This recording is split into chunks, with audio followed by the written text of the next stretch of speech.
ഓണാഘോഷത്തിന്റെ മാറ്റുകൂട്ടാൻ ഘോഷയാത്രയ്ക്ക് fire force വാഹനത്തിലും KSRTC ബസ്സിലുമായി നിരവധി വിദ്യാർത്ഥികളാണ് എത്തിയത്.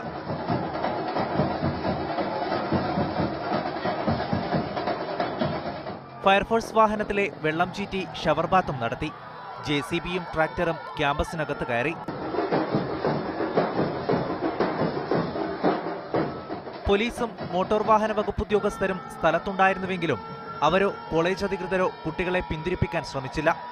സ്വകാര്യ ആവശ്യങ്ങൾക്കായി പണമടച്ചാൽ വാഹനം വിട്ടുകൊടുക്കാൻ വകുപ്പുണ്ടെന്ന് fire force Kottayam divisional officer John media വണ്ണിനോട് പറഞ്ഞു. ഓണാഘോഷത്തിനാണോ കൊടുത്തിരിക്കുന്നത് എന്താണെന്നുള്ളവർ എന്നെ അറിയിച്ചിട്ടില്ല. ഞാൻ അന്വേഷണത്തിന് ഓർഡറിടും.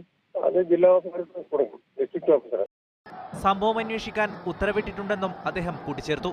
വെടിക്കെട്ടും ബാൻഡ് മേളങ്ങളും അടക്കമുള്ള ആഘോഷങ്ങൾക്കായി 1 ലക്ഷത്തോളം രൂപ ചെലവായിട്ടുണ്ടാകുമെന്നാണ് സൂചന. Toby Johnson, media 1, Pathanamthitta.